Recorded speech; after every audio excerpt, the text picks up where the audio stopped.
हरे कृष्णा कृष्णा कृष्णा हरे हरे, हरे राम राम राम हरे हरे। मुखं करोति वाचालं पंगुं लङ्घयते गिरिं, यत्कृपातमहं वन्दे श्रीगुरुं दीनतारिणं, परमानन्दमाधवं श्रीचैतन्येश्वरं। गुरुवे गौरचन्द्राय राधिकाय तदालये, कृष्णाय कृष्णभक्ताय तद्भक्ताय नमो नमः। हरे कृष्णा। आप सभी भक्तों का हार्दिक स्वागत है आज की श्रीमद् भागवतम की इस कक्षा में। स्वागतम सुस्वागतम। और हम चर्चा कर रहे हैं श्रीमद् भागवतम चतुर्थ अध्याय और श्लोक संख्या माफ कीजिए, स्कंद 4 और अध्याय 9 के ऊपर, जिसका नाम है ध्रुव महाराज का घर लौटना। तो जल्दी से हम रिकैप करते, कल हमने क्या पढ़ा था। कल हम पढ़ रहे थे कि ध्रुव जी स्तुति कर रहे थे भगवान विष्णु की, और वो नाना प्रकार से बता रहे थे कि भगवान कैसे श्रेष्ठ हैं, किस प्रकार से ब्रह्मा जी को भी उन्होंने उत्पन्न किया है, और भी उनके गुणगान महिमा का उन्होंने बहुत सुंदर वर्णन किया। और इस प्रकार से आज जो है मैत्र जी बताएंगे कि भगवान विष्णु ने आगे क्या उत्तर दिया। तो आइए हम पढ़ते इस श्रृंखला में आज श्रीमद् भागवतम चतुर्थ स्कंद अध्याय 9 श्लोक संख्या 11 से 19 से प्रारंभ करेंगे। 4.9.19। श्री भगवान उवाच। भगवान ने कहा, हे राजपुत्र ध्रुव, तुमने पवित्र व्रतों का पालन किया है और मैं तुम्हारी आंतरिक इच्छा भी जानता हूँ। यद्यपि तुम अत्यंत महत्वाकांक्षी हो और तुम्हारी इच्छा को पूरा कर पाना कठिन है, तो भी मैं उसे पूरा करूँगा, तुम्हारा कल्याण हो। तो भगवान कह रहे हैं कि ध्रुव, तुमने बहुत सारे पवित्र व्रत धारण किए और मैं जानता हूं कि तुम्हारी हृदय में क्या इच्छा है, लेकिन जैसी तुम्हारी इच्छा है वो बड़ी मुश्किल है पूरी करनी, लेकिन फिर भी मैं उसको बिल्कुल पूरा करूंगा, तुम्हारा कल्याण हो। तो भगवान अपने भक्तों की इच्छा पूरी करते हैं, चाहे वो कितनी भी इम्पॉसिबल क्यों ना लगे। हम लोग सोच भी नहीं पाते कि ये काम कैसे हो सकता है, लेकिन भगवान उसे कर देते हैं।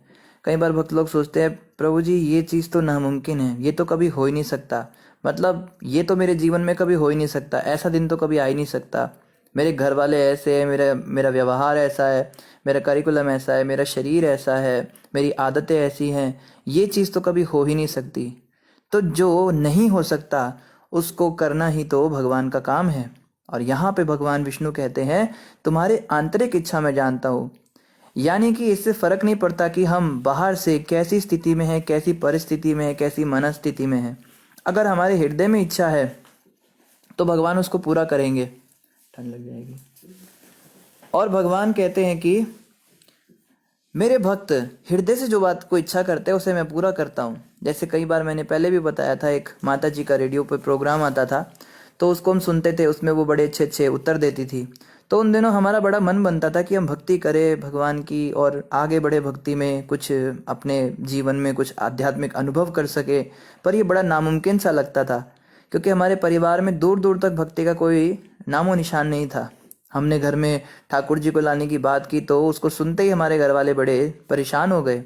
और हमारी उम्र भी कुछ 15-16 साल रही होगी उस समय, तो छोटे बच्चों की बात वैसे भी कौन सुनता है घर में, तो बात आई गई हो जाती थी। लेकिन हमें बड़ा बुरा लगता था कि हम कब वो समय आएगा जब हम भक्ति कर पाएंगे, खुल के भजन करेंगे, खुल के भक्तों का संग करेंगे, साधु वैष्णवों का। कोई भी आसपास का भी लेक्चर होता था आसपास के किसी गांव में, शहर में, तो सारे भक्त लोग मिलकर जाते थे, पर हमारे घर वाले कभी हमें परमिशन ही नहीं देते थे, वो घर से बाहर ही नहीं निकलने देते थे। तो बहुत परेशान होकर हमने उस माता को प्रश्न किया, माता ऐसे ऐसे हमारी समस्या है, आप बताओ इसका क्या समाधान। तो उस माता ने कहा, आप बस हृदय में अपनी इच्छा को प्रबल बनाए रखिए और आप देखेंगे कि देखते ही देखते सब कुछ होने लगेगा। भगवान कैसे, कहाँ, कौन सी चाबी घुमाएंगे, क्या फिट करेंगे, आप देखेंगे आपने जो जो सोचा था वही सब हो रहा है। तो इस प्रकार से कई बार भक्त लोग बड़े हताश हो जाते हैं, बड़े निराश हो जाते हैं कि ये क्या हो रहा है मेरे जीवन में, या अभी मेरी स्थिति इतनी खराब है, मैं कैसे सोच भी कैसे सकता हूँ ऐसा करने की। तो ऐसा नहीं है, हमें सोच तो रखनी है, हमारे को अपने मन के अंदर ये विचार तो रखना है। जैसे एक विचार हमारे मन में था कि शुद्ध भक्तों की संगति करनी है। जब हमें पता लगा कि प्रभुपाद जी इस संसार में नहीं है, जब हम नए नए जुड़े थे इस्कॉन संस्था में, तो बड़ी इच्छा हुई प्रभुपाद जी के दर्शन करने की। तो पता लगा प्रभुपाद जी तो लगभग 50 साल पहले, 40-50 साल पहले ही शरीर त्याग चुके हैं। तो मन में बहुत बुरा लगा कि किसी शुद्ध भक्त का हम दर्शन भी नहीं कर पाए, उनको देख नहीं पाए। उनको नज़दीक से देखने की बहुत प्रबल इच्छा हुई, कैसे वो होते हैं, कैसे उठते हैं, कैसे बैठते हैं। क्योंकि प्रभुपाद जी अपनी पुस्तकों में जगह जगह लिखते हैं कि शुद्ध भक्त ऐसे होते हैं, शुद्ध भक्त के मन ऐसे होते हैं, शुद्ध भक्त के कार्यकलाप ऐसे होते हैं। तो ये प्रबल इच्छा लेकर हम भगवान के पास रोते रहते थे दिन रात की कभी तो ऐसा समय आए जब किसी शुद्ध भक्त को देख पाएं। और हमारी वो सारी इच्छाएं पूरी हुई। समय लगा, उसमें 5-6 साल लग गए, लेकिन वो इच्छा पूरी हुई। एक बहुत ही महान शुद्ध भक्त के हमें ना केवल दर्शन हुए, उन शुद्ध भक्त से हमें दीक्षा प्राप्त हुई, उनका नाम मंत्र ग्रहण किया। और इतना ही नहीं, हमने मंदिर ज्वाइन किया, उनके निज सेवकों के साथ में रहे, उनके बड़े निकट रहे और उन्हें बहुत नज़दीक से देखने का मौका मिला। ये मेरे जैसे व्यक्ति के लिए बिल्कुल नामुमकिन था, क्योंकि मैं एक बहुत छोटे से शहर का व्यक्ति था और हमारे इलाके में कहीं दूर दूर तक भी कोई भक्ति का प्रचार नहीं, कुछ नहीं। मेरे परिवार में भी दूर दूर तक कोई मतलब ही नहीं है ये कृष्ण भक्ति का। कृष्ण भक्ति लोग वही छोटी मोटी जो करते हैं, पर सांप्रदायिक ऐसे इस्कॉन जैसी कोई संस्था या ऐसे कोई वैष्णव संप्रदाय में कोई नहीं है। तो मैं अकेला ही निकल पाया वहां से। और आज मैं देखता हूँ मैं वहीं खड़ा हूँ जहाँ पे मैंने अपने आप को आज से 8 साल पहले, 6 साल पहले इमेजिन किया था, इच्छा की थी। तो जो जो मैंने इच्छाएं की थी आज से 10 साल पहले, जो इच्छा की थी वो अब पूरी हो रही हैं। तो इस बात का बहुत ज़्यादा हृदय पर प्रभाव पड़ा कि बिल्कुल ये बात सही है कि अगर हम सच्चे हृदय से भगवान से कोई प्रार्थना करते हैं, अपने हृदय में अपनी उन इच्छाओं को मजबूत रखते हैं, तो हमारी स्थिति परिस्थिति कैसे कहाँ गोल गोल घूम के और हम वहीं पर आ जाते हैं। तो यही बात यहाँ भगवान ध्रुव को कह रहे हैं, ध्रुव तुम्हारी जो इच्छा है वो तो बड़ी कठिन है, लेकिन क्योंकि तुम मेरे भक्त हो इसलिए मैं उसे अवश्य पूरा करूंगा, तुम्हारा कल्याण हो। और आगे भगवान कहते हैं, हे ध्रुव, मैं तुम्हें ध्रुव नामक देदीप्यमान ग्रह प्रदान करूंगा जो कल्पांत में प्रलय के बाद भी अस्तित्व में रहेगा। तो ध्रुव, तुमने तो कहा था तुम्हें अपने पिता से बढ़कर राज्य चाहिए, लेकिन क्योंकि तुमने मेरी भक्ति किया, मेरा भी स्टैंडर्ड है, भगवान का भी स्टैंडर्ड होता है, तो मेरे पास इच्छा लेके आए तो भाई मैं अपने हिसाब से दूंगा। कहते मैं तुम्हें पूरा लोक देता हूँ। और ऐसा अब ध्रुव जी को लोक मिला जो ब्रह्म लोक से भी ज्यादा हाई फाई था, हाई एडवांस था। ब्रह्म लोक को बताया जाता है इस भौतिक ब्रह्मांड का सर्वोच्च लोक होता है, लेकिन ध्रुव जी को ब्रह्म लोक के भी ऊपर एक एक्स्ट्रा लोक बनाकर दिया गया। मतलब इसकी सृष्टि थी नहीं, जनरली हर ब्रह्मांड में ब्रह्मलोक सबसे ऊपर होता है, उसके बाद खत्म हो जाता है। पर स्पेशली ध्रुव जी को भगवान विष्णु ने एक अलग से लोक बनाकर दिया पूरा। और वो ऐसा लोक था कि जब सृष्टि में प्रलय आती है, 14 लोक डूब जाते हैं, तो भी ध्रुव के लोक में कुछ नहीं होता। ध्रुव जी के लोक में कभी प्रलय नहीं आती। अभी तक उस ग्रह में किसी ने राज्य नहीं किया तथा वह समस्त सौर मंडल ग्रहों तथा नक्षत्रों से घिरा हुआ है। आकाश में सभी ज्योतिष इसी ग्रह की प्रदक्षिणा करते हैं। जिस प्रकार की अनाज को कूटने के लिए सारे बैल एक केंद्रीय लट्ठे के चारों ओर चक्कर लगाते हैं। तो आप सभी ने देखा होगा या आजकल के बच्चों ने नहीं देखा होगा, पहले ज़माने में जब हम आटा पीसते थे, गेहूं पीसते थे, तो चक्की चलाते थे। लोग बोलते थे चक्की पीसनी पड़ेगी जेल में। तो चक्की कैसी होती थी, वो गोल, एक ऊपर का भाग होता था, एक नीचे का, और उसमें बीच में एक थोड़ा सा जगह होता है, उसके अंदर अनाज डालना होता है। फिर जब उसको गोल गोल घुमाया जाता है तो सारे अनाज के दाने उसकी चारों तरफ उसकी परिक्रमा लगाते हैं, उस गड्ढे की परिक्रमा चारों तरफ लगा रहे होते हैं, और वो पिस जाते हैं और फिर इधर उधर से बिखर जाते हैं। तो भगवान विष्णु कह रहे हैं, मैं तुमको जो लोक दे रहा हूं, इस भौतिक ब्रह्मांड में जितने भी तारे, नक्षत्र, ग्रह, सौरमंडल जो कुछ भी है, सब के सब उस ध्रुव लोक की प्रदक्षिणा करेंगे, उस लोक के चक्कर लगाते हैं, वो लोक मैं तुम्हें दूंगा। धर्म, अग्नि, कश्यप तथा शुक्र जैसे ऋषियों द्वारा बसाए गए सभी तारे ध्रुव तारे को अपनी दाईं ओर रखकर उसकी परिक्रमा करते हैं, जो अन्यों के विनष्ट हो जाने पर भी इसी प्रकार बना रहता है। एकमात्र ध्रुवलोक ही ऐसा है जिसको आप पूरे संसार में, पूरे ब्रह्मांड में कहीं से भी देख सकते हो। और दूसरे ग्रह तारे तो सूर्य लोक पे दिखते, वो यहाँ नहीं दिखते, जो यहाँ दिखते वो चंद्रमा पे नहीं दिखते, जो वहाँ दिखते हैं वो स्वर्ग में नहीं दिखते। पर एक ध्रुव लोक ऐसा है जो हर जगह दिखता है, इवन हमें भी दिखता है। अगर हम रात्रि के अंधकार में देखें, और सबसे ज़्यादा चमकता हुआ तारा जो नॉर्थ दिशा में हम देखते हैं, पूर्व दिशा में, वो ध्रुव तारा ही होता है, उसको ध्रुव तारा कहा जाता है। अंग्रेजी में उसका नाम पोल स्टार होता है। और ध्रुव जो है वो कभी भी अपनी जगह से डगमगाते नहीं, ध्रुव हमेशा एक जगह रहते हैं। ध्रुव का एक मतलब है फिक्स। तो अगर हम आसमान को देखें तो उसमें तारे अपनी जगह बदलते रहते हैं, कभी इधर कभी उधर, पर ध्रुव एकमात्र ऐसा तारा है जो कभी भी अपनी जगह नहीं बदलते, वो हमेशा स्थिर रहते हैं। और जैसा कि यहाँ पे श्रीमद् भागवतम, ये भी इम्पोर्टेंट श्लोक है, 4.9.21 में बताया जा रहा है कि इस पूरे भौतिक ब्रह्मांड में कोई भी ऐसा नक्षत्र नहीं जो हिल डुल ना रहा हो, जो चल ना रहा हो, जो गतिमान ना हो।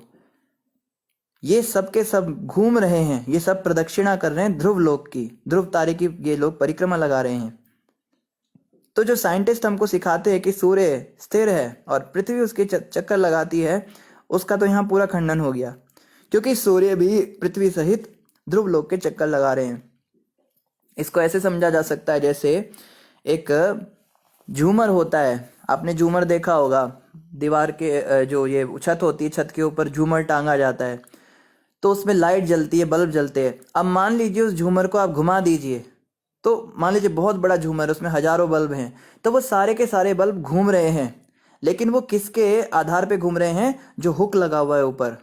मान लीजिए वो हुक इस तरह से लगा है कि वो घूम सकते हैं, आजकल घूमने वाले झूमर भी आते हैं, बिजली से घूमते हैं। तो जो हुक है ऊपर, वो ध्रुव लोक है, और जितने भी इसमें बल्ब हैं ऊपर नीचे आगे पीछे, ये सब दूसरे तारे नक्षत्र हैं। अब क्या हुआ कि पृथ्वी जो है वो, आप मान लीजिए वो वाला बल्ब है जो उस हुक के नीचे जो एक डंडी होती है, जिस डंडी के चारों तरफ ये घूम रहे हैं, उस डंडी के बीच में आ गया। मान लो कि सबसे नीचे वाला जो बल्ब है, झूमर के एंड में एक बीचों बीच एक बल्ब लगा हुआ है, वो तो नहीं घूमेगा ना, वो तो स्थिर रहेगा ना। तो इस तरह से पृथ्वी जो है ऐसी एक जगह पे आ गई जहां पे वो बीचों बीच में आ गई।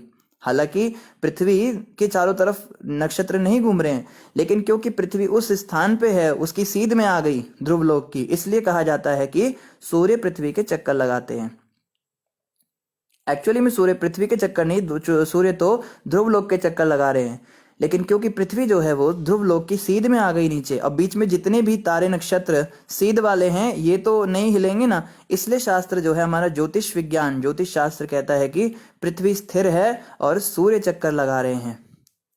इस बात को ये विदेशी जो साइंटिस्ट है, इनको समझने में बहुत समय लग जाएगा, आएंगे ये भी इस कंक्लूजन पे। अब इन्होंने निकाला है नया रिसर्च कि सूर्य स्थिर नहीं है, ये कहते हैं सूर्य भी किसी के चक्कर लगा रहा है, वो कहते हैं आकाश गंगा के चक्कर लगा रहा है, पर वास्तविकता तो हमें पता है ना सूर्य किसके चक्कर लगा रहा है। तो ये बात जो है हमारे शास्त्रों के अंदर जो बताई है, बिल्कुल हमें इस पे विश्वास होना चाहिए। जब तुम्हारे पिता तुम्हें अपने राज्य का शासन देकर जंगल के लिए प्रस्थान करेंगे, तो तुम लगातार 36,000 वर्षों तक सारे संसार पर राज्य करोगे, और तुम्हारी सारी इंद्रियां उतनी ही शक्तिशाली बनी रहेंगी जितनी कि वे आज हैं। तुम कभी वृद्ध नहीं होगे। तो भगवान विष्णु और भी वरदान देते हैं कि ना केवल मैं तुम्हें ध्रुव लोक दे रहा हूँ, ध्रुव, तुम्हें मैं 36,000 वर्ष का राज्य देता हूँ। 36,000 वर्ष तक तुम राज्य करोगे उस लोक पर, और तुम बूढ़े भी नहीं होगे, तुम वहीं पर ऐसे जवान बन के रहोगे, तुम्हारी इंद्रियां एकदम ऐसी रहेंगी जैसी अब हैं। भगवान ने आगे कहा, निकट भविष्य में तुम्हारा भाई उत्तम जंगल में शिकार करने जाएगा, और जब वह शिकार में मग्न रहेगा तो मार डाला जाएगा। तुम्हारी विमाता सुरुचि अपने पुत्र की मृत्यु से पागल होकर उसकी खोज करने जंगल में जाएगी, किंतु वहां वह दावाग्नि में मारी जाएगी। तो कहा जाता है ना कि भगवान अपना तो सहन कर लेते हैं, भगवान के प्रति कोई अपराध करे तो भगवान सहन कर लेते हैं। हरि स्थाने अपराधे तारे हरि नाम, और तोमार स्थाने अपराधे नाही परित्राण। भगवान के भक्तों के प्रति अगर कोई अपराध करता है तो भगवान उसको क्षमा नहीं करते, कोई कितना भी कुछ कर ले। जैसे दुर्वासा जी की कथा हम कई बार सुनते हैं, अम्बरीश महाराज के प्रति उन्होंने अपराध किया तो तीनों लोकों में घूमे, पर किसी ने उनको शरण नहीं दी। यहाँ तक कि स्वयं भगवान नारायण ने भी उनको कहा कि मैं भी आपको शरण नहीं दे सकता हूँ, आपने जिसके प्रति अपराध किया आप उसी के चरणों में जाके क्षमा मांगिए। तब दुर्वासा जी को भागते भागते, पीछे सुदर्शन चक्र लगे हुए थे, वो भागते भागते अम्बरीश राजा के चरणों में आ गिरे और बोला मुझे क्षमा कर दो। जब अम्बरीश महाराज ने उन्हें क्षमा किया तब जाके सुदर्शन जी ने उनका पीछा छोड़ा। तो हमें ये पता लगता है कि भगवान के भक्तों के प्रति अगर हमसे अपराध हो जाए, उनको हम कुछ गाली निकाल दे, उन्हें कुछ, जैसे इस माँ ने क्या किया था, इस माँ ने खाली ध्रुव जी को थोड़ी सी बातें बोल दी थी, कुछ कड़वी बातें बोल दी थी और भेदभाव कर दिया था। और जो उनका भाई उत्तम था वो उसको देख रहा था, बस चुपचाप बैठा देख रहा था। लेकिन जो राजा उत्तानपाद हैं, गलती तो उन्होंने भी की थी, लेकिन उन्होंने बाद में उसको रियलाइज किया था। उन्होंने नारद जी के आगे बोला था कि मैं इस बात को मानता हूं कि मुझसे गलती हो गई। तो जो व्यक्ति अपराध करके गलती की क्षमा मांग लेता है वो बच जाएगा। लेकिन यहाँ भगवान कहते हैं तुम्हारा जो भाई उत्तम है वो तो जंगल में शिकार करते हुए मारा जाएगा, और जो उसकी माँ है सुरुचि वो उसकी मौत की खबर सुनकर पागल हो जाएगी और जंगल में अग्नि में जल जाएगी। भगवान ने आगे कहा, मैं समस्त यज्ञों का हृदय हूँ। तुम अनेक बड़े बड़े यज्ञ संपन्न करोगे और प्रचुर दान भी दोगे। इस प्रकार तुम इस जीवन में भौतिक सुख के वरदान को भोग सकोगे और अपनी मृत्यु के समय तुम मेरा स्मरण कर सकोगे। तो यहाँ कह रहे हैं कि ना केवल तुम्हें संसार का भोग मिलेगा ध्रुव, 36,000 वर्ष का भोग तो मिलेगा, उसमें तुम बड़े बड़े यज्ञ करोगे, तुम्हारी बड़ी ख्याति हो जाएगी, तुम बड़े बड़े दान भी करोगे, और इतना सब कुछ करने के बावजूद भी अंत समय पे मेरा स्मरण तुम कर पाओगे और उसके बाद भी तुम मेरे धाम में आओगे। इतने सारे वरदान भगवान ने दे दिए। तो इतना फायदा है भक्तों को भगवान की भक्ति करने से। और ध्रुव तो भौतिक लाभ से, भौतिक इच्छा से गए थे भगवान के पास कि मुझे अपने पिता से बड़ा राज्य चाहिए। तो जो भौतिक इच्छा करके भगवान के पास गए उन्हें भगवान ने भौतिक प्लस आध्यात्मिक सब कुछ दे दिया। तो जो निष्काम भाव से, निष्काम रूप से भगवान कृष्ण को पूरी तरह समर्पित होकर अपना जीवन जिएगा, उनकी भक्ति में अपने मन को लगाएगा, उसको भगवान क्या दे देंगे। कहते हैं जब भगवान देने पर आते हैं तो फिर वो ये भी नहीं देखते कि मैं क्या दे रहा हूँ। सुदामा ब्राह्मण भगवान के सामने बैठे थे और कृष्ण भगवान से उन्होंने बोला कि सुदामा जी ने कुछ नहीं मांगा। कृष्ण भगवान समझ गए कि ये क्यों आए हैं, तो भगवान उनको देने लगे। जाओ सुदामा, तुमको अपने जैसा महल देता हूँ, धन धान्य देता हूँ, तुमको जवानी देता हूँ, तुम कभी बूढ़े नहीं होगे। देते देते लक्ष्मी को भी देने वाले थे। तो रुक्मिणी माता ने बोला, जय जय प्रभु, क्या कर रहे हो आप, मुझे भी उनको दे दोगे क्या। तब सुदामा जी ने कहा, प्रभु बस बहुत दे दिया आपने। तो भगवान तो रुक्मिणी को भी देने वाले थे। तो भगवान कृष्ण इतने उदार हृदय हैं, इतने ज्यादा उदार हैं, जब वो देने पे आते हैं तो हम संभाल नहीं पाते, वो कितना कुछ दे देते हैं। तो भक्तों को चाहिए कि वो वेट करें, वो प्रतीक्षा करें, धैर्य धरें, धीरज रखें। हम लोग अधीर हैं, हमें तुरंत रिजल्ट चाहिए। अभी हमने नारियल फोड़ा, तुरंत हमारा काम बनना चाहिए। अभी हमने हरे कृष्णा जपा, जैसे एक भक्त थे वो आके कहते हैं, एक प्रभु जी बता रहे थे कि प्रभु जी मुझे ना महामंत्र का जाप करते हुए 3 महीने हो गए, मुझे कृष्ण के दर्शन नहीं हुए अभी तक, कब तक दर्शन हो जाएंगे। तो उसको बोला, भाई कृष्ण के दर्शन तेरे को पता है, कृष्ण के दर्शन करने के लिए तो अब नया नया था, क्या बोलते, कहते हो जाएंगे, तुम करते रहो, लगाए रखा उसको। लोग इतने अधीर हैं, देखो 3 महीने में उसको कृष्ण के दर्शन चाहिए। 6 महीने में ध्रुव जी ने इतना कुछ छोड़ दिया, इतने छिद्र बंद कर दिए, तब जाके भगवान मिले, और वो कहता है वो बस थोड़ा बहुत माला इधर उधर जप लेता है। तो हम लोग अधीर हैं, हमें जो है तुरंत क्विक रिजल्ट्स की बीमारी लग गई है। हम इंटरनेट पर एक बटन दबाते हैं और तुरंत जो है वो जोमेटो वाला आ जाता है, पिज्ज़ा वाला आ जाता है, हमको उसकी आदत पड़ी हुई है। हम बटन दबाते तुरंत चैनल बदल जाता है, तो हम सोचते हैं हमने तुरंत माला घुमाई और तुरंत हमारा काम हो जाएगा, पर ऐसा होता नहीं है, समय लगता है। गुरु महाराज कहते हैं, समय पे दिन होता है, समय पे रात होती है। और आगे भगवान कहते हैं, हे ध्रुव, इस देह में अपने भौतिक जीवन के पश्चात तुम मेरे लोक को जाओगे, जो अन्य समस्त लोकों के वासियों द्वारा सदैव वंदनीय है। यह सप्तऋषि के लोकों से ऊपर स्थित है, और वहां जाने के बाद तुम इस भौतिक जगत में फिर कभी नहीं लौटोगे। ध्रुव, तुमको मैं ऐसा वरदान देता हूँ, अंत समय पे तुम मेरा स्मरण करोगे और मेरे धाम में भी आ जाओगे, और उसके बाद में तुमको वापस इस संसार में नहीं आना पड़ेगा। इतने सारे वरदान भगवान ने दे दिए। मैत्रेय उवाच, मैत्रेय मुनि ने कहा, बालक ध्रुव महाराज द्वारा पूजित तथा सम्मानित होकर और उन्हें अपना धाम देकर भगवान विष्णु गरुड़ की पीठ पर चढ़कर ध्रुव के देखते देखते अपने धाम को चले गए। तो भगवान ने बहुत सुंदर वरदान दिए ध्रुव जी को, और गरुड़ जी की पीठ पर जैसे भगवान बैठे थे तो वापस उन पे सवार होके चले गए। और उसके बाद क्या हुआ, भगवान के चरण कमलों की उपासना द्वारा अपने संकल्प का मनवांछित फल प्राप्त करके भी ध्रुव महाराज अत्यधिक प्रसन्न नहीं हुए, तब वे अपने घर चले गए। अब देखो यहाँ पे बड़ी अच्छी बात बताई जा रही है कि भगवान ने इतने सारे उनको वरदान दिए, लेकिन ध्रुव जी प्रसन्न नहीं हुए।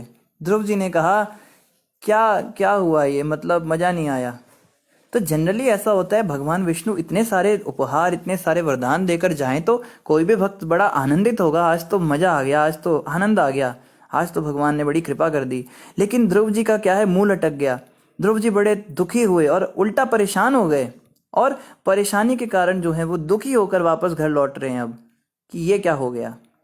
तो बड़ा सस्पेंस क्रिएट हुआ, ऐसा कैसे हो गया। विदुर उवाच, देखो जब भी मैत्री जी ऐसी कोई बात बोलते हैं ना, विरोधी बात, तो विदुर जी तुरंत प्रश्न करते हैं। इससे पता लगता है कितने अटेंटिव होकर सुनते हैं। श्री विदुर ने पूछा, हे ब्राह्मण, भगवान का धाम प्राप्त करना बहुत कठिन है। इसे केवल शुद्ध भक्ति से ही प्राप्त किया जा सकता है, क्योंकि अत्यंत वत्सल तथा कृपालु भगवान केवल उसी से प्रसन्न होते हैं। ध्रुव महाराज ने इस पद को एक ही जीवन में प्राप्त कर लिया, और वे थे भी बहुत बुद्धिमान और विवेकी, तो फिर वे प्रसन्न क्यों न थे। विदुर जी ने तुरंत क्वेश्चन किया कि आप कह रहे हो वो खुश नहीं हुए, अभी तो उनको इतने सारे धाम मिल गया, इतना मिल गया, हम तो भगवत धाम जाने के लिए इतनी मातापच्ची करते हैं, तो वो प्रसन्न क्यों नहीं हुए। मैत्रेय उवाच, देखो मैत्रेय जी इसका उत्तर बताएंगे कि ध्रुव जी प्रसन्न क्यों नहीं हुए। मैत्रेय ने उत्तर दिया, ध्रुव महाराज का हृदय, जो अपनी विमाता के कटु वचनों के बाणों से विद्ध हो चुका था, अत्यंत संतप्त था। अतः जब उन्होंने अपने जीवन का लक्ष्य निर्धारित किया तो वे उसके दुर्व्यवहार को नहीं भूल पाए थे।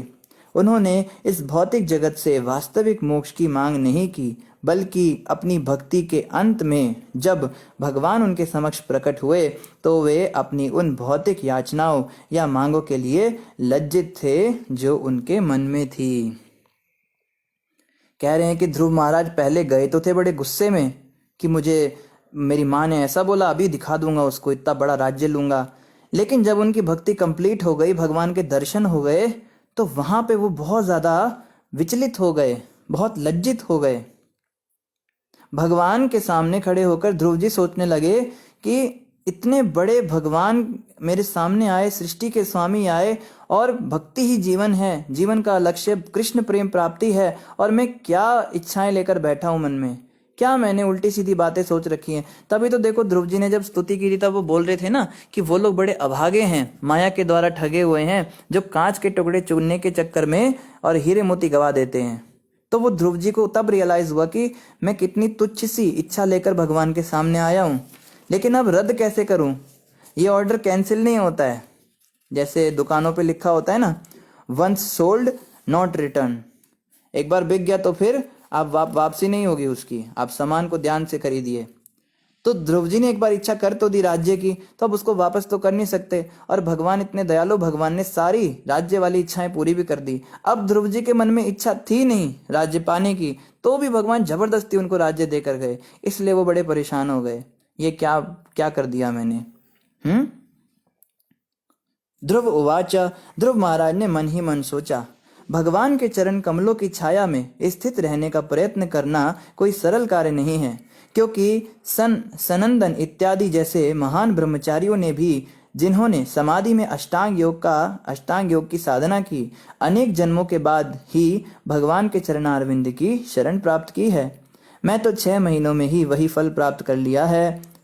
मैंने तो 6 महीनों में ही वही फल प्राप्त कर लिया है, तो भी मैं भगवान से भिन्न प्रकार से सोचने के कारण मैं अपने पद से नीचे गिर गया हूँ। ध्रुव जी कह रहे हैं कि मैंने इतनी भक्ति करी, इतना तपस्या किया, इसका क्या लाभ हुआ। मैं तो अपने पद से नीचे गिर चुका हूँ। मैंने वो चीज़ों की डिमांड कर दी भगवान से जो भगवान को खुद भी देना पसंद नहीं है, लेकिन क्योंकि मैंने इच्छा की थी इसलिए भगवान को देना पड़ा।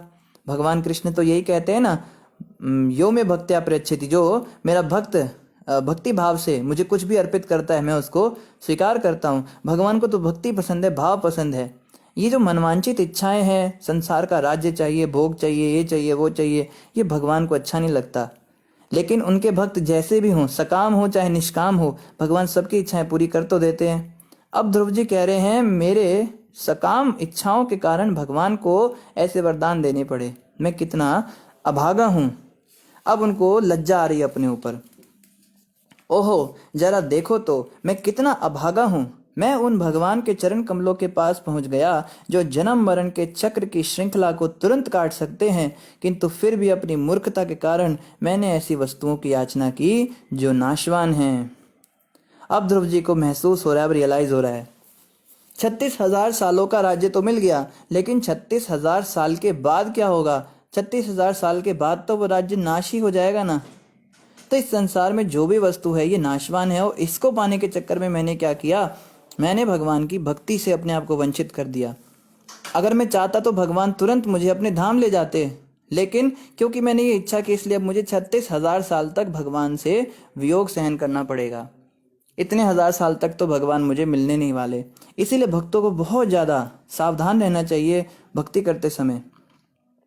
हम जो जो भी इच्छाएं कर रहे हैं भगवान सब पूरी करेंगे एक दिन, और कोई इच्छा कैंसिल नहीं होती, सब इच्छाएं पूरी करते हैं। एक भक्त तो यहाँ तक बताते हैं, प्रभु जी अगर हमारे मन में ऐसी भी इच्छाएं आती है ना, कोई स्त्री को देख के गलत भाव आता है, किसी पुरुष को देख के गलत भाव आ जाता है, तो भगवान उसको भी पूरा करने के लिए तथास्तु कर देते हैं हृदय में।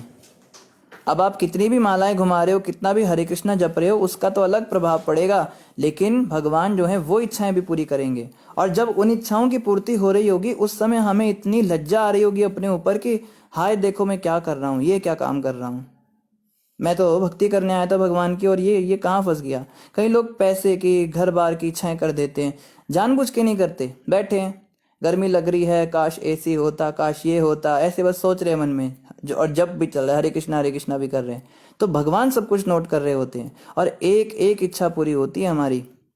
लेकिन जब वो इच्छाएं पूरी होती हैं, उस समय हमें बहुत ज़्यादा बुरा लगने वाला है, क्योंकि वो इच्छाएं बिल्कुल भी भक्ति के अनुकूल नहीं होती, वो भक्ति की बड़ी प्रतिकूल इच्छाएं होती हैं। और ऐसी इच्छाएं जब हमारी पूरी की जाती हैं, तो हम बड़े बड़े रो रो कर उन इच्छाओं को भोगेंगे, और उसके चक्कर में भगवान की भक्ति जो है और समय लग जाएगा भगवान के पास पहुंचने में।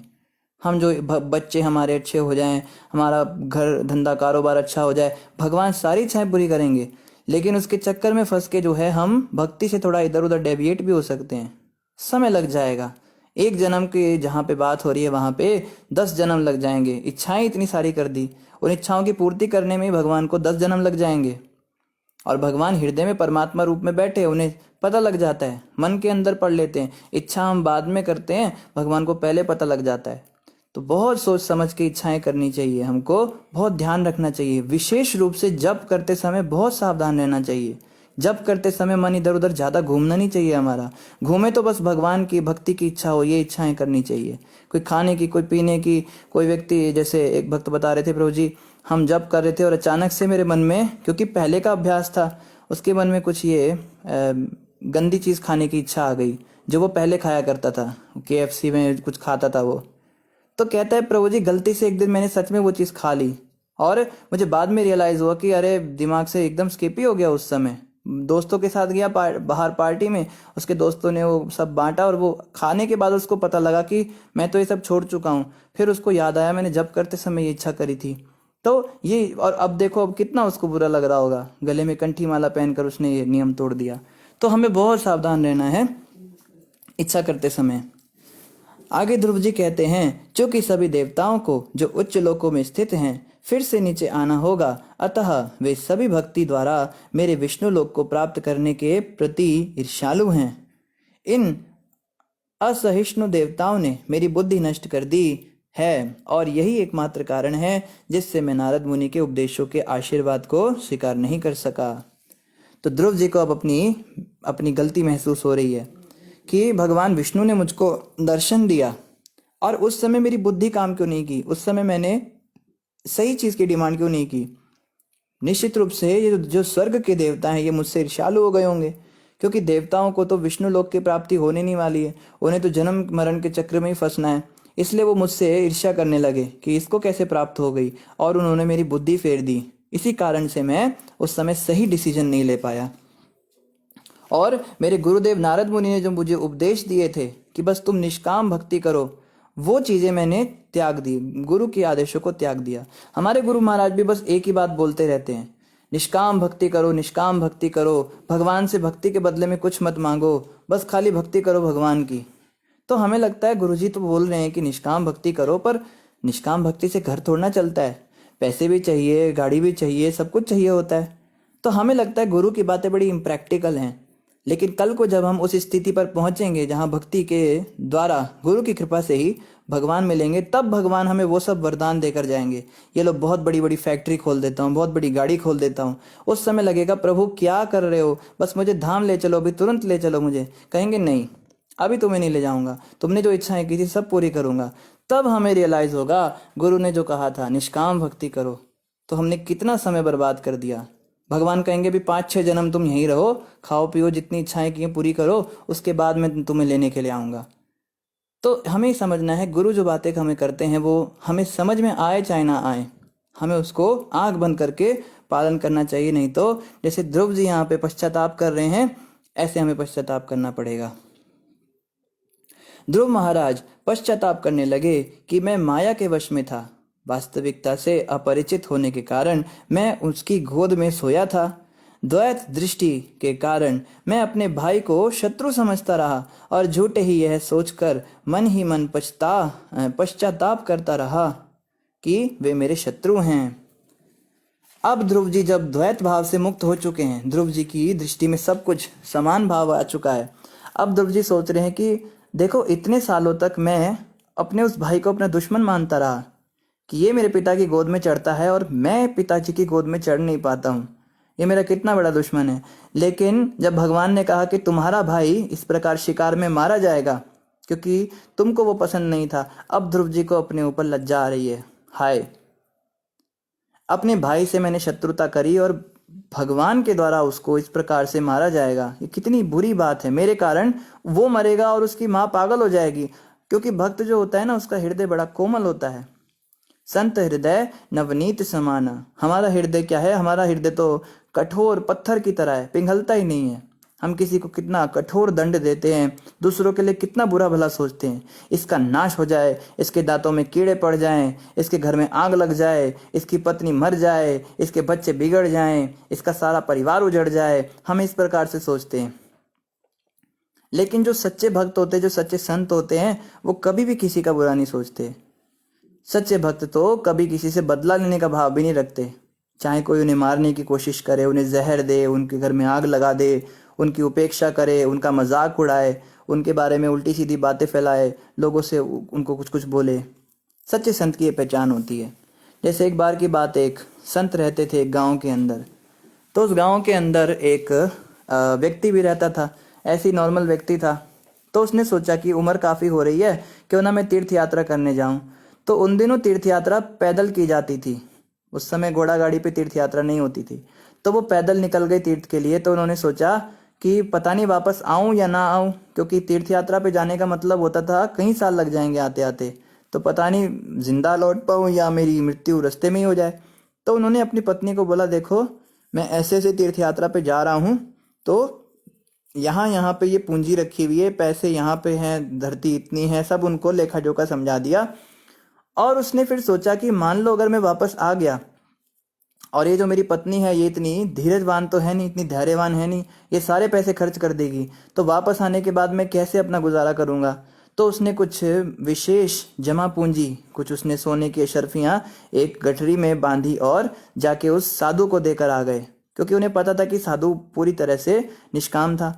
तो साधु को जाके बोला, ये मेरी गठरी आप रखिए, बाय चांस अगर मैं आ गया, इतने 6 महीने के अंदर मैं वापस आ गया, तो आप जो है ये मुझे वापस कर देना, और अगर मैं वापस नहीं आया तो आप ये मेरी पत्नी को दे देना। तो साधु ने कहा, रख दो जहाँ रखनी है, उसको तो क्या मतलब, वो तो भजन कर रहे थे। तो ये चले गए तीर्थ यात्रा पे, पर ये बात इन्होंने पत्नी को बताई नहीं। अब ये तो चले गए, पीछे से पत्नी जो है वो सत्संग सुनने जाती थी, सारी औरतें आती थी, माताओं का थोड़ा विशेष रुचि होता है, सत्संग कीर्तन में बैठ जाती हैं। तो शाम को जब एक दिन वो कथा सुन रही थी, तो अचानक से उसकी दृष्टि उस पोटली पर पड़ी और वो पहचान गई कि ये तो कपड़ा हमारे घर का है। तो जब उसने जाके खोलकर देखा तो वो सारी अशर्फियाँ वही थी जो पहले उसके घर में रखी हुई थी। तो वो कहती है, ये साधु इतना बदमाश है, मेरे पति घर से बाहर गए और ये चालाकी से पता नहीं पीछे से आके इसने चोरी कर लिया इन पैसों को, और ये बड़ी बड़ी बातें कर रहा है यहाँ पे सिंहासन पर बैठकर, व्यास आसन पर बैठकर, अभी इसका पर्दाफाश करती हूँ। वो जोर जोर से चिल्लाने लगी और सारी स्त्रियों को इकट्ठा करके उसने उस साधु के बारे में अनाप शनाप बकना शुरू किया। कहती, साधु नहीं है, ये तो बहुत बड़ा फ्रॉड है, ये तो चोर है, ये ठग है, ये साधुओं के कपड़े पहनकर ऐसा करते हैं, घोर कलयुग है, उल्टी सीधी बातें करने लगी। अब गांव के जो लोग थे वो, क्योंकि वो स्त्री जो है वो जिस तरह से बोल रही थी उसके पास प्रूफ था, उसने दिखा दिया भाई मेरे घर की शर्फियाँ हैं। और वो संत बेचारे महात्मा जी थे, वो चुपचाप बैठे देख रहे हैं तमाशा, वो कुछ बोल नहीं रहे हैं, वो सोच रहे मेरे कर्म कट रहे, चलो जो मेरे कर्म में मिलने दो। तो अब लोगों ने बोला उस साधु को, भाई तुमने ऐसा किया क्या? तो साधु कुछ नहीं बोला, चुपचाप खड़ा हुआ है। तो लोगों ने कहा देखो क्योंकि ये ब्राह्मण है, इसको हम जान से तो मारेंगे नहीं, नहीं तो हमें ब्रह्म हत्या का पाप लगेगा, पर इसको हम छोड़ेंगे भी नहीं। तो उन्होंने क्या किया, उस साधु के मुंह पे कालिक पोत दी, उसको जूतों की माला पहना दी और गधे पर बिठाकर पूरे गांव में उसको घुमाने लगे। और जहां जहां वो साधु जा रहा है वहां वहां उसकी खिल्लियां उड़ रही हैं, उसकी हंसी उड़ रही है, उसका मजाक किया जा रहा है, कोई उसको पत्थर भी फेंक के मार रहा है, कोई बच्चे आके उसको छेड़ रहे हैं, और पूरी तरह उसकी खूब बेइज्जती करके उसको पटक दिया। वो आश्रम जो था वो उसको वहां से बाहर निकाल के एक पेड़ के नीचे पटक दिया कि पीपल के नीचे रहो और जिंदगी भर तुम ऐसी जिल्लत की जिंदगी जियो।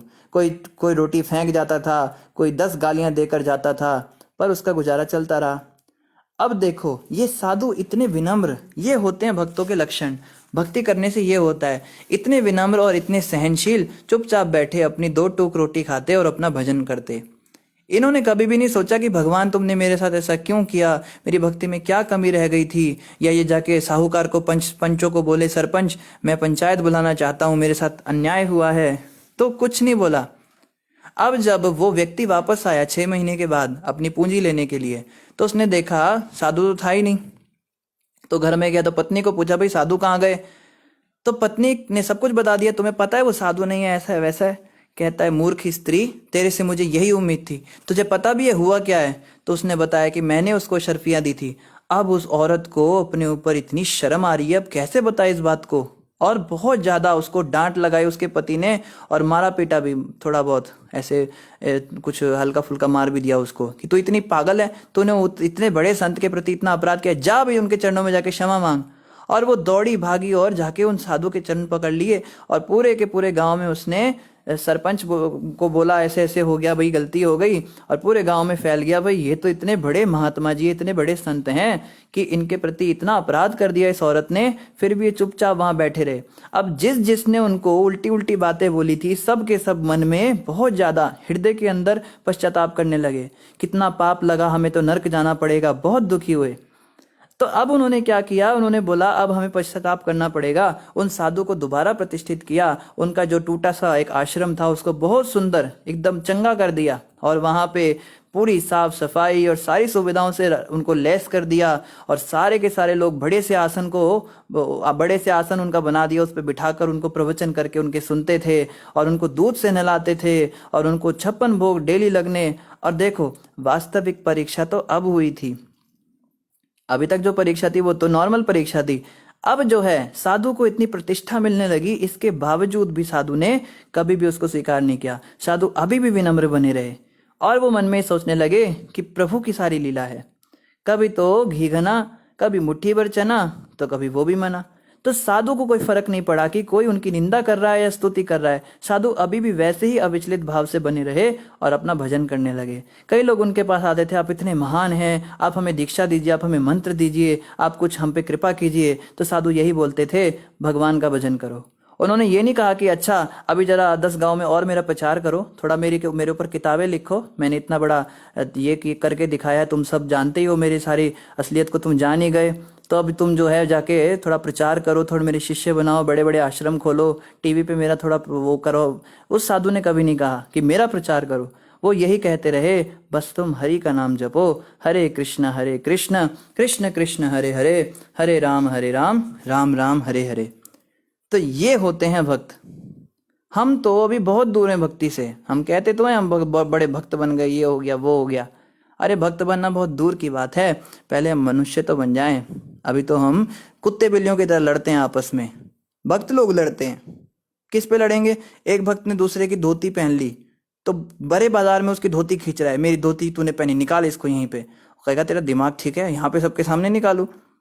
या माताएं लड़ेंगी, वो माता की सेवा थी प्रसाद बनाने की, दूसरी बना के चली गई, तेरी हिम्मत कैसे हुई, तुम कैसे आई यहाँ पे, मेरी बारी थी आज, तुमको पता नहीं था, तुम ज्यादा ही आजकल उड़ रही हो हवा में। वो उसको गुस्सा करेगी, लड़ेंगी आपस में। तो भक्तों को, माताओं को चाहिए कि कम से कम मनुष्य के स्तर तक तो आ जाए पशुओं से, उसके बाद हम भक्त बनने की बात करें।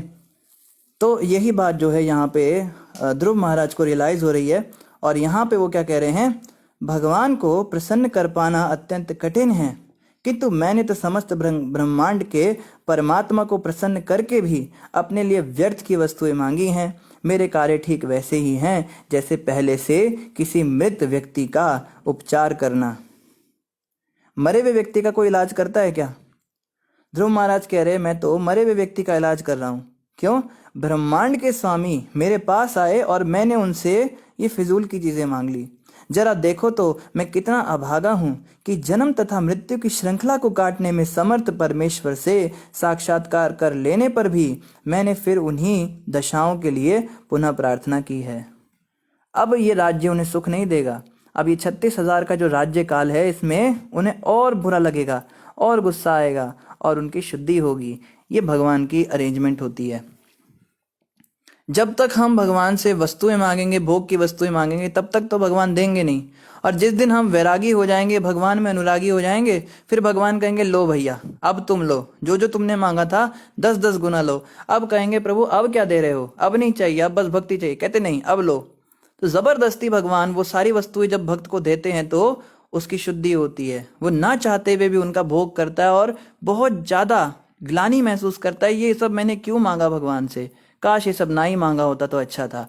अब जब भगवान उसको ये सब चीजें देंगे तो उसका वैराग्य और दृढ़ हो जाएगा और भगवत धाम की प्राप्ति करने के लिए और वो आगे बढ़ता है।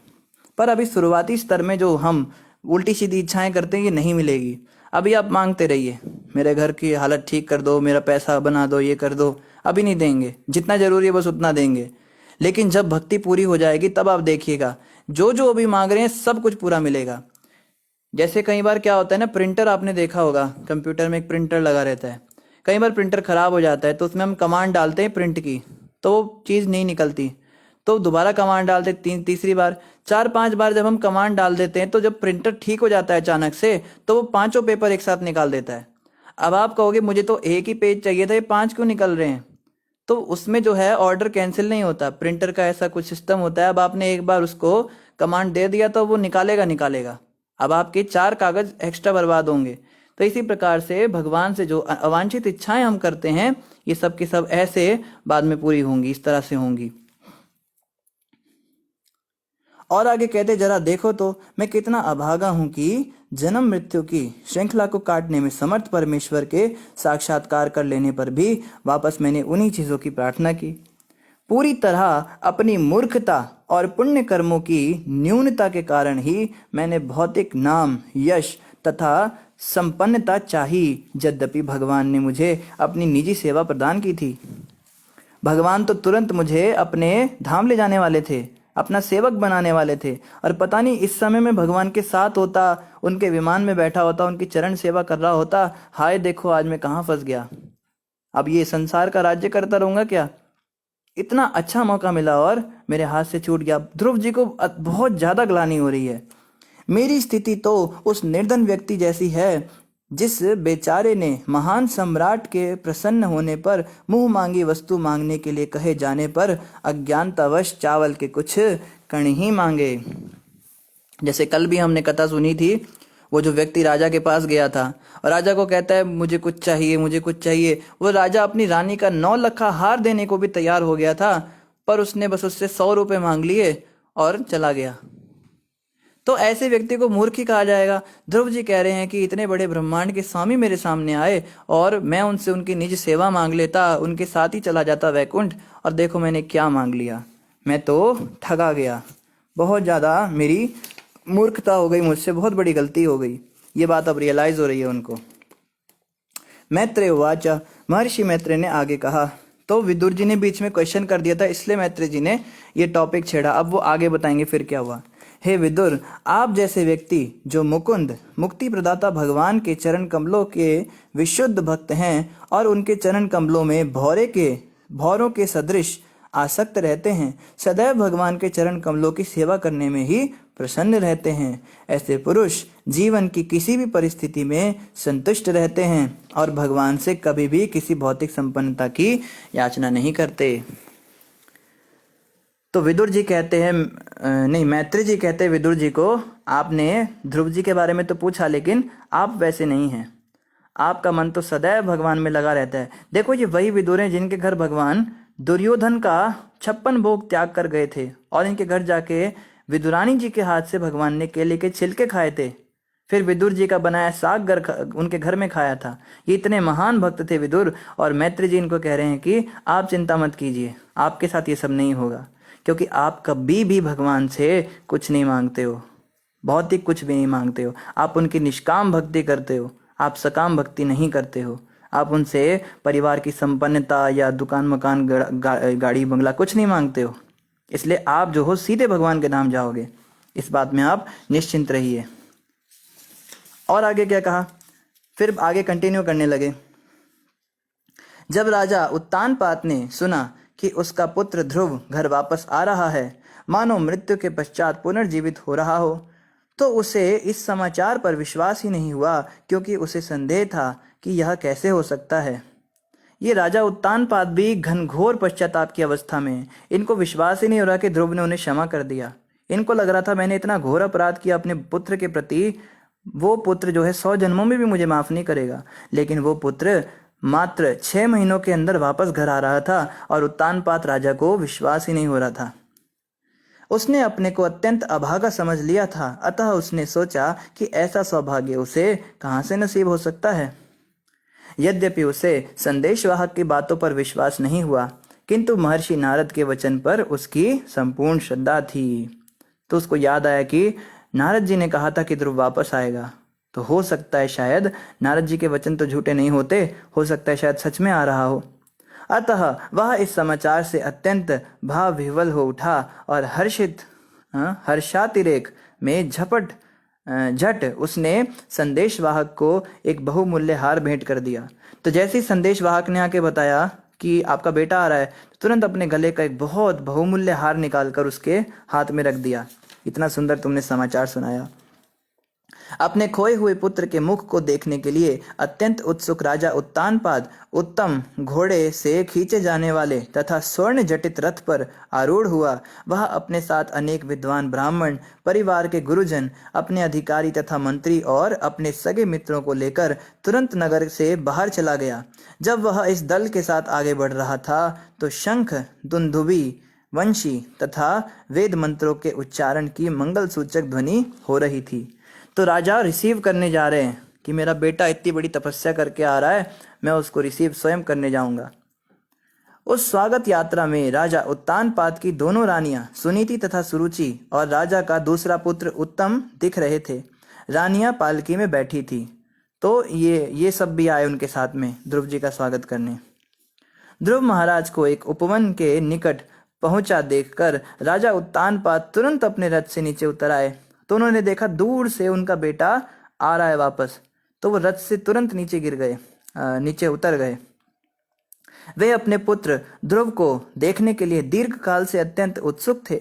अतः जैसे महाराज दशरथ की दशा हुई थी ना, जब रामचंद्र जी गए थे तो दशरथ महाराज सोचते थे कितना अभागा हूं मैं, इतने हजारों जन्मों की तपस्या, इतने हजारों वर्षों की तपस्या के बाद ये राम साक्षात भगवान नारायण मुझे पुत्र रूप में मिले, पर देखो मुझसे पता नहीं क्या गलती हो गई कि मुझे इन्हें वनवास देना पड़ रहा है।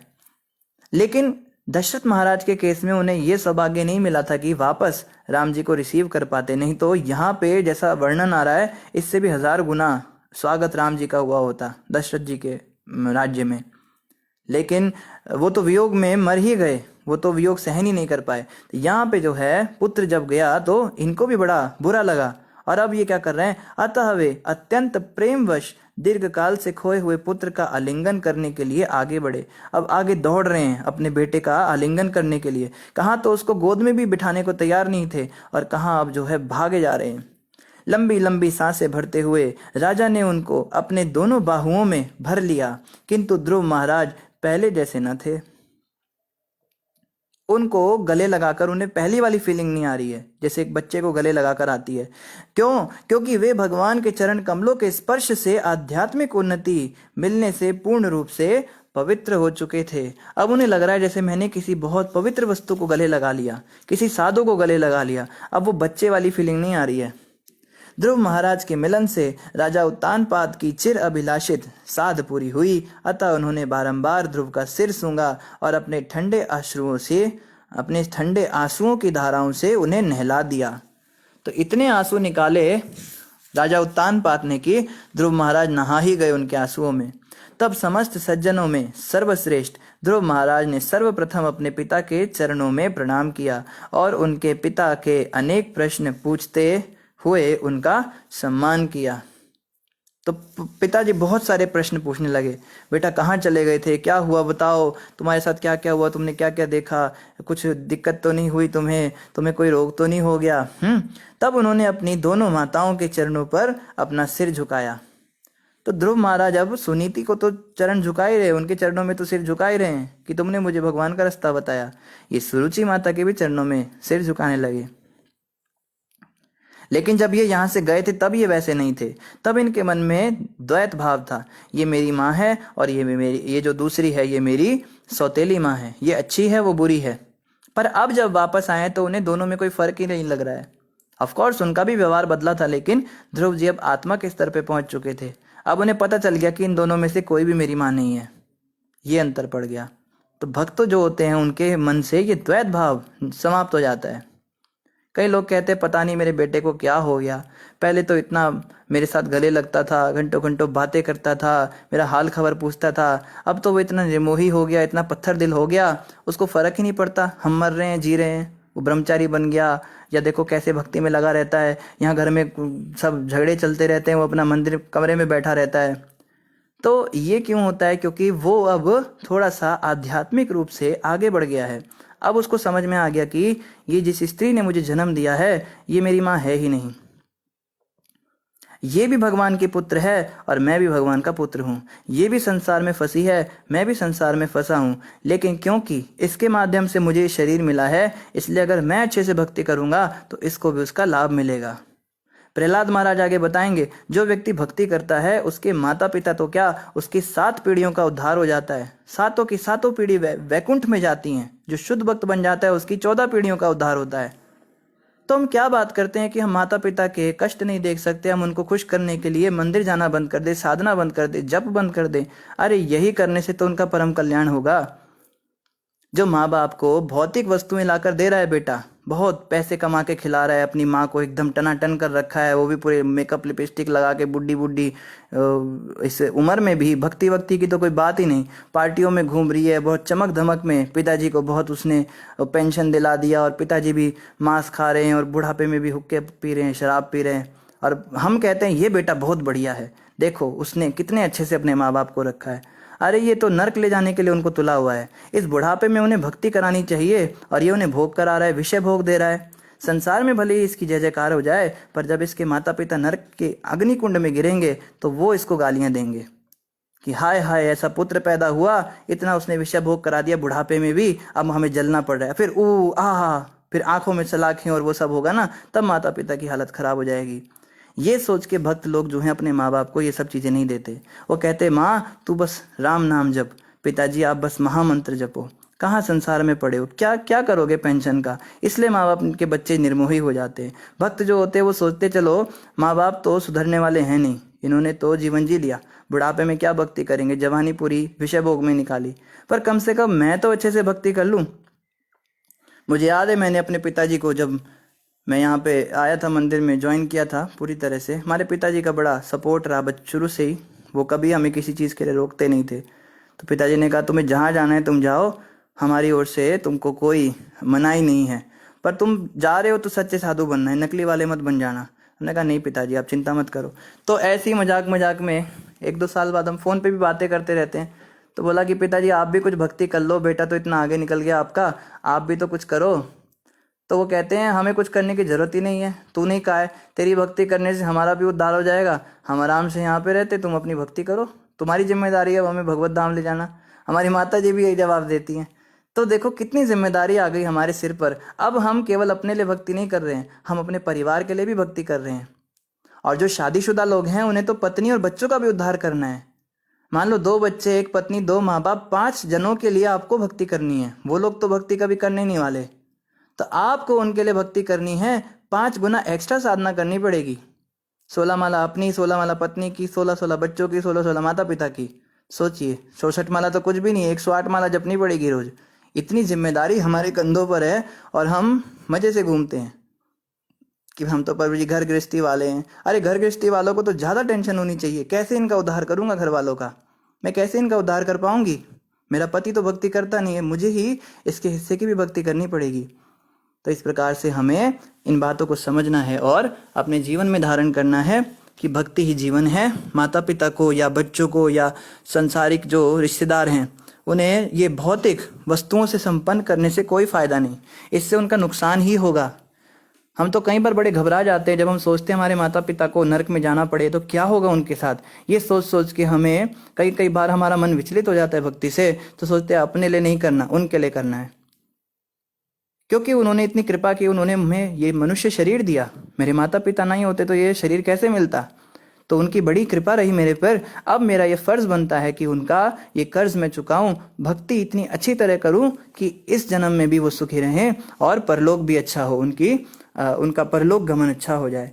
ये सोच के भक्तों को चाहिए कि दृढ़ बने रहें। उनके माता पिता कितना भी उन्हें कहें कि उसको देखो उसको देखो, वो ऐसा कर रहे हैं, हमें नहीं करना, क्योंकि ये माता पिता जानते ही नहीं कि इनके लिए क्या अच्छा है और क्या बुरा है।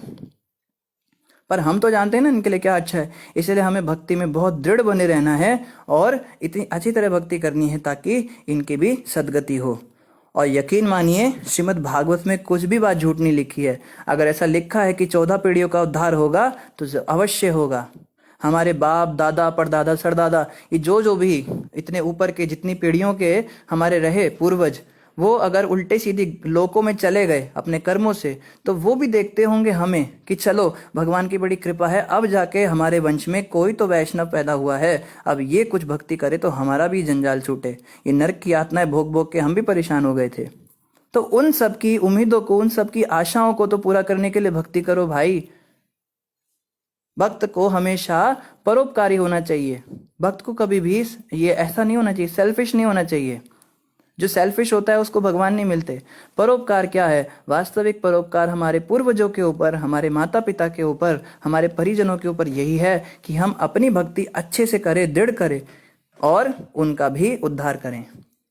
कई भक्त कहते हैं प्रभु जी हम अपने घर वालों को प्रचार करते हैं इसलिए हम मंदिर ज्वाइन नहीं कर सकते। हम चाहते हैं हमारे माता पिता भक्त बने, हम एक पत्नी से शादी करेंगे वो भी भक्त बनेगी, हम उसको भी भक्त बना देंगे, हम बच्चों को भक्त बनाएंगे।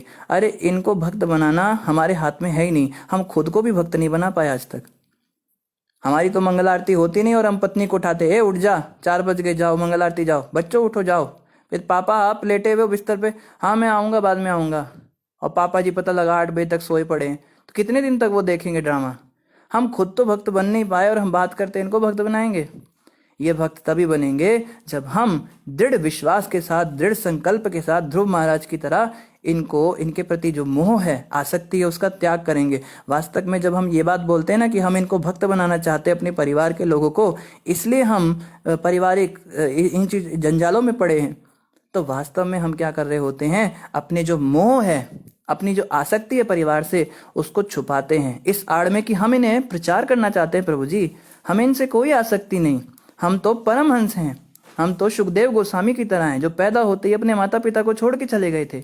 पर ये तो कृपा है हमारी, ये तो हमारी दया है, हम दया के सागर हैं ना, इसलिए हम इनके ऊपर कृपा करने के लिए इस घर में रहते हैं और इनके साथ रहकर हम इनके ऊपर कृपा करते हैं, इनको भक्ति में लगाते हैं।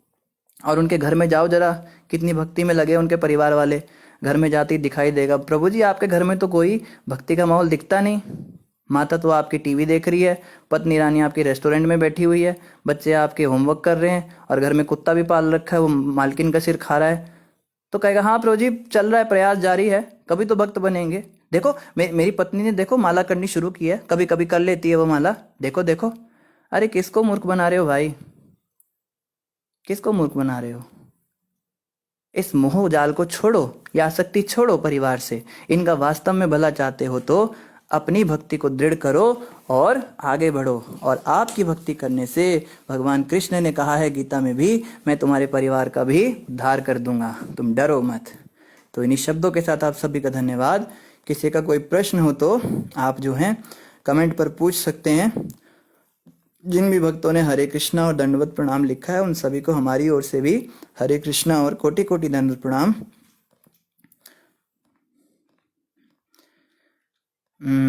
आज कोई प्रश्न लगता है नहीं। हाँ, कीर्ति माता कहती है प्रभु जी भक्त होकर सब आपस में क्यों लड़ते हैं। कीर्ति माता, भक्त होकर सब आपस में कभी लड़ ही नहीं सकते। लड़ते इसलिए क्योंकि भक्त बने नहीं, लेकिन सोचते हैं कि हम भक्त बन गए। ये भी माया है। 4 दिन कुछ माला कर लेता है, 1-2 साल कुछ 4 नियम का पालन कर लेता है, सोचता है मैं तो भक्त बन गया। अब तो जमीन पे पैर ही नहीं टिकते। अब लोगों को बोलेगा हम तो वैष्णव हैं, हम तो प्याज लहसुन का नाम भी नहीं लेते हैं।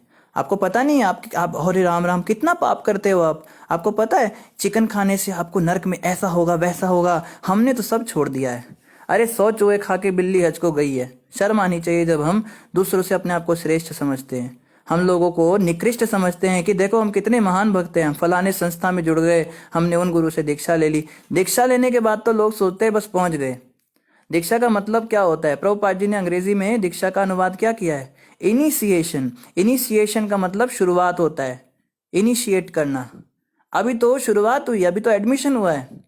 जब गुरु का नामदान लिया जाता है, गुरु से दीक्षा ली जाती है, तब तो एडमिशन होता है इस संप्रदाय में। अब पढ़ाई करो, मेहनत करो, पास हो, एग्जाम में क्लियर हो, एक के बाद दूसरी क्लासेस करो, तब जाके तुम 12वीं पास करोगे। कोई बच्चा अगर एडमिशन ले ले तो हम कहते हैं जी अब इसको, अब तो ये पहुंच गया होगा। तो वो भी पागल है और उसको एक्सपेक्ट करने वाला भी पागल है, दोनों ही पागल है। वो पागल इसलिए क्योंकि उसने अभी तो दीक्षा ली है, अब लेने मात्र से थोड़ा ना पहुंच जाएगा। और जो व्यक्ति सोच रहा है कि प्रभु जी ये तो भक्त लोग हैं, ये लोग ऐसा क्यों करते हैं। मैंने देखा है कई फेसबुक पे लोग जो हैं बड़े गंदे गंदे कमेंट करते हैं, ये देखो जी भक्त होकर कैसा कर रहे हैं, ये देखो जी संस्था के जुड़े हुए हैं, ये देखो जी धोती कुर्ता पहनकर क्या कर रहे हैं। अरे उन्होंने तो अभी एडमिशन लिया है भाई। अभी कोई बच्चे ने खाली एडमिशन लिया और एक दिन उसने एडमिशन लिया स्कूल में, 3-4 दिन वो गया और आप उससे आके पूछो चल बेटा बता साइन साइन 55 की वैल्यू बताओ, हैं 45 डिग्री का एंगल अगर मैं आइसोसेलेस ट्राइंगल में बनाऊंगा तो ए और बी की वैल्यू बताओ, एंगल ए कितना होगा, एंगल बी कितना होगा। अरे उस बच्चे को भी ABCD भी ठीक से आता नहीं है। तो अगर उसने धोती कुर्ता डाल लिया, तिलक डाल लिया, उसकी दीक्षा हो गई, तो अभी तो वो उसका एडमिशन ही हुआ है। तो तुम इतना क्यों एक्सपेक्ट करते हो उससे? ये माता आपके लिए नहीं कह रहा हूँ, जनरल बता रहा हूँ।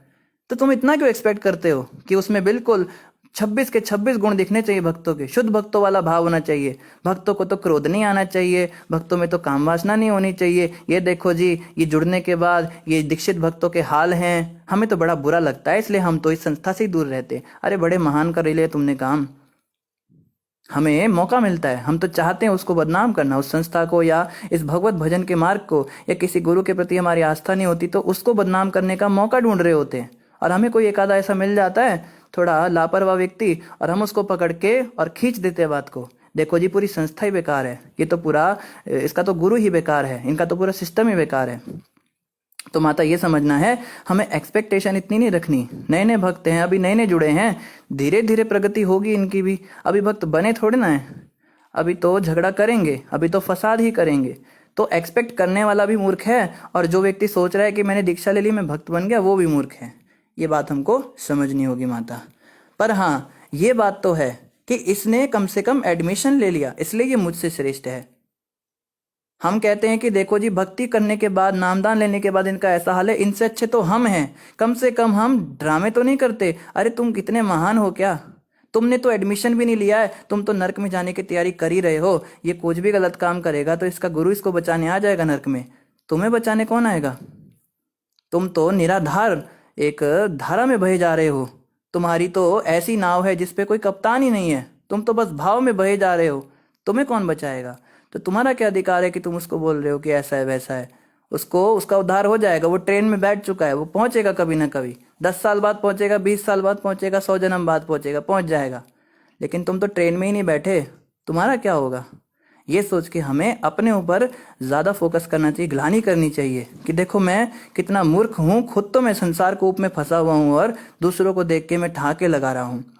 जैसे कहा गया ना, दोष पराय देख कर चले तू हसत हसत, अपनो याद ना आवही जाको आदि ना अंत। दूसरों के दोष को देखकर तू बड़ा हंसता है, इसमें ये दोष उसमें वो दोष, अपना तुझको याद नहीं आता जिसका ना आदि है ना अंत है। उसमें तो थोड़ा बहुत ही दोष है, तेरे अंदर कितना दोष भरा पड़ा है, हैं। इसलिए कहा ना, नारायण निज हिये में अपने दोष विचार, ता पीछे तू और के अवगुण भले निहार। महाराज जी ये सब बातें याद करा देते हैं, अपने प्रवचन में बार बार बोलते हैं कि हे मूर्ख प्राणी, तू निज हिये में अपने दोष विचार, पहले तू अपने दोषों का चिंतन कर, और अगर तुझे लगे तेरे अंदर कोई दोष नहीं है, तू सारे दोषों से मुक्त है, ता पीछे तू और के अवगुण पड़े निहार, फिर तू दूसरों के अंदर भी दोष देख। चलो मैं तो सुधर गया, अब दुनिया को सुधारने चलता हूँ। तो खुद तो हम दोषों से भरे होते हैं और हम लोगों में दोष देखते हैं। तो माता ऐसे लोगों का यही होता है कि ये लोग इसी संसार में फंसे रह जाते हैं, इनको करने दीजिए जो कर रहे हैं। हिमानी माता कहती वेरी नाइस, थैंक यू माता जी। कीर्ति माता आगे कहती है, प्रभु जी राजा उत्तानपाद के नेत्रों से ठंडे आंसू क्यों निकले? माता जी आंसू दो प्रकार के होते हैं, गर्म आंसू होते हैं और ठंडे आंसू होते हैं। जब आंसू गर्म होते हैं इसका मतलब वो क्रोध के कारण निकल रहे हैं, वो विषाद के कारण निकल रहे हैं। जब हमें गुस्सा आता है तब हमारी आंखों से ऐसे आंसू निकलते, गर्म आंसू निकलते। और ठंडे आंसू या तो भक्ति में निकलते हैं या प्रेम से निकलते हैं। जैसे कहते हैं ना, ये तो खुशी के आंसू हैं, बड़ा कॉमन डायलॉग है, कई फिल्मों में यूज करते हैं इसको, ये तो खुशी के आंसू हैं। तो ये खुशी वाले आंसू ठंडे होते हैं, इनकी ये पहचान होती है। ममता माता कहती है, बिना पैसे के नेट कहाँ से चला रहे? ममता माता, पैसे आते हैं, हमने ये नहीं कहा कि पैसे कमाने नहीं हैं, लेकिन पैसे के चक्कर में भक्ति का हमें वो नहीं करना, भक्ति से नहीं नीचे गिरना। अब हम कहें भाई हमें पैसे चाहिए, हमें नेट चलाना है, तो हम जो है दुकानों पे जाके काम करने लगे, कर्जे ले लोगों से। हम आराम से भक्ति करते, भगवान सब सप्लाई करते हैं।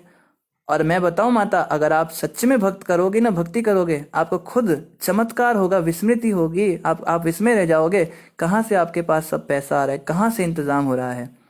ये देखकर तो हम हैरान है कि हमारा इंटरनेट का रिचार्ज कैसे हो जाता है हर महीने। एक भक्त को बस एक बार हमने बोला कि थोड़ा सा हमें समस्या हो रही है, ये जो मंदिर का वाईफाई कभी चलता है कभी नहीं चलता है, तो कभी क्लास होती है कभी क्लास नहीं होती।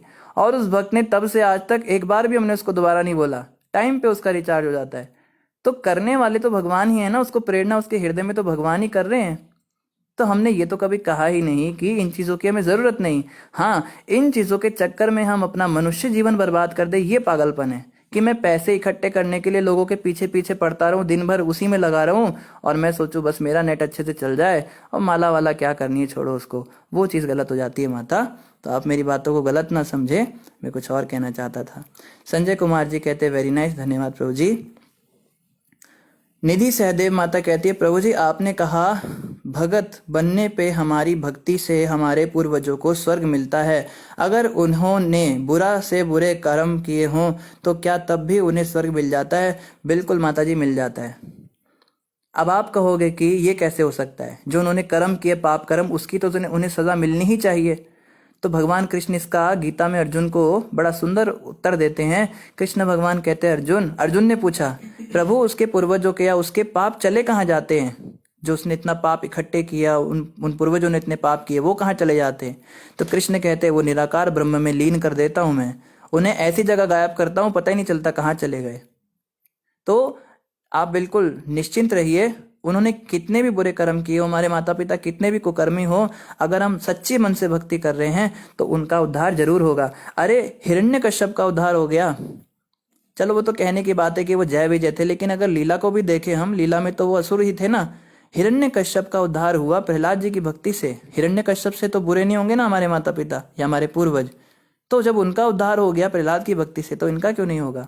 तो निश्चित रूप से माता ऐसा होता है।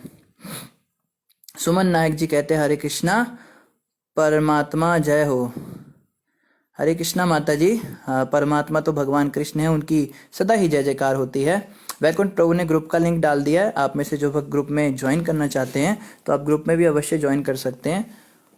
और अवनीश गुप्ता जी कहते हैं, यू आर ऑल राइट प्रभु जी।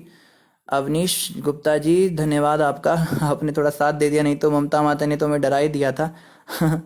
ठीक है। निधि माता कहती है, जी प्रभु जी धन्यवाद। ठीक है माता, आपको समझ में आ गया। वैकुंठ प्रभु जी ने लिखा है, सो ग्रेटफुल। वैकुंठ प्रभु जी, आज आपका जन्मदिन है, आपको जन्मदिन की बहुत बहुत शुभकामनाएं। गुरु महाराज के चरणों में, भगवान राधा कृष्ण के गौर निताई के चरणों में आपकी भक्ति बढ़े और हमें भी कुछ आपकी कृपा मिल सके। आप इसी प्रकार से आते रहिए, बीच बीच में आप थोड़े गायब हो जाते हैं, कृपया रेगुलर आते रहें। और आपकी सेवा है ग्रुप के लिंक भेजने की डेली, तो आप कृपया करके इसको भी करते रहे। महाराज जी का लिंक भी आप पहले भेजा करते थे, तो आपके चरणों में प्रार्थना है, आप दोबारा से उसको भी शुरू कर सकते हैं।